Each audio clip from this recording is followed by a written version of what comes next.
Hey, Sam, this is Brianna Guy. Hi, Brianna. What's on your mind? Not much. I guess the main question everyone's asking, what is the message of the Democratic Party?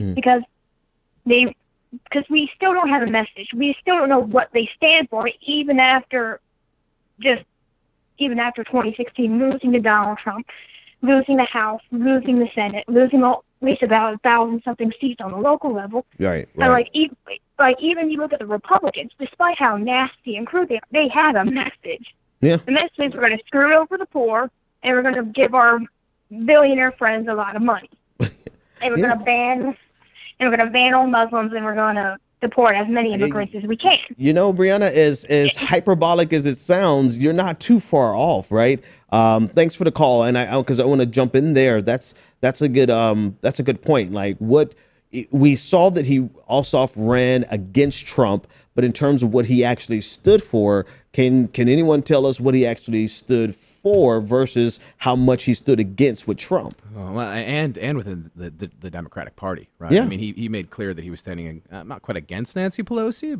but he was very tepid in his relationship to her. I believe he was against the $15 minimum wage. Is that correct?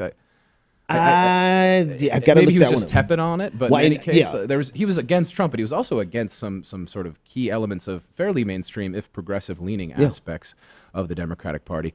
And I think that's the message now, right? Yeah. I think the message and what I've seen from some key voices in the Democratic Party has been that we need to go even further and be even more moderate, and we have to win. One guy said that we have to win those lean Republican voters who are upset with Trump.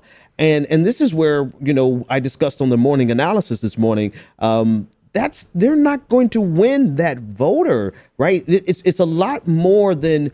Here's the thing: if you're talking about being moderate enough for conservatives, then you have to talk about it in two distinct brackets. It has to be discussed in terms of economic conservatism, and it has to be discussed in terms of social conservatism. Because you, as a Democrat, may and they have over the last 40 years, you may lean moderate or to the right enough to actually pacify a Republican on tax cuts. You might can meet them somewhere further to the right, but you're not, as a Democrat, going to go far enough to the right on social issues to ever pacify that group of Republicans. You're not, and you shouldn't want to. Right, not in that part of the country, at least. Mm-hmm. I mean, this is something that probably can be successful in pockets, can be successful maybe in the Northeast. It used to be successful in the Midwest, right? It used to be successful in the Pennsylvania to Wisconsin border. Maybe that's changed too. Maybe it hasn't. I don't know.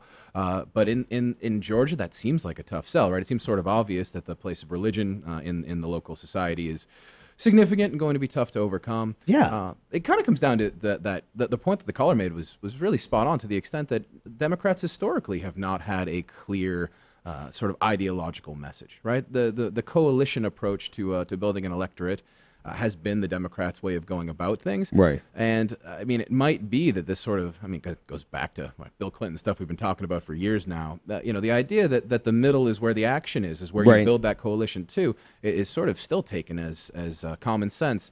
And it looks like it's nonsense, right? Exactly. That was going to be my next point, because they keep billing it as the only way to go, and so far centrism has been the only way to lose. Like they have one president to their count. Well, I guess you could count. Yeah, you can count Obama. So we'll give him two presidents, right? Sure. But Hillary Clinton has lost, and she's lost to Donald Trump. Like, I can't even get my mind around that at this point. And then you see it on the localized elections. Ossoff lost, and he did his best to be the type of centrist Democrat that a lean Republican who's upset with Trump would go for. He did everything he could, and he still lost. I think the problem is that they're more interested in going after a group of people, a group of Republicans who will never be interested in them, than they are actually formulating a true ideological message and even addressing any of the issues of the left. Yeah, I mean, I'm not so sure that they want to, so much as the professional political class doesn't feel like they know how to. right? Sort of, Maslow's hammer, right? If all you have is a hammer, everything looks like a nail, Yeah. right? That the tools that they have are geared towards likely voters, towards a certain economic class of voters. That is, when you sort of are trained in communication outreach in the political world, right? There's people who you know how to reach. This is how you do it. You use mail for this type. You knock on these doors. You don't knock on these doors, right? The idea of finding vast new groups of people who don't vote, right? The tools are probably just much less clear. And when you sit down with a candidate and you make your pitch, you've got one person saying, look, there are all these centrists and I know how to get them, right? It worked in this election, it worked in this election, it worked in this election, we'll get them. And the other person comes in and says, yeah, things are kind of crazy now. I think this is going to work to bring out younger people, to bring out more progressive people. You might not have just the track record to prove it, right? It might be something that's not been done very much. Right. And politicians or people who want to be politicians are risk averse, right? The number one thing also, probably, he wanted to win. He didn't want to embarrass himself, right? That's like a primary goal. Yeah. You'll never be less likely to embarrass yourself by using the traditional tools of winning an election, even if it's not the optimal strategy to win. So, we got to win Congress. Yeah, which is still possible, by the way. We have It's to not stop. over. We have to stop Donald Trump. Right, we have to freeze their inability, and everything that you said is 100% spot on.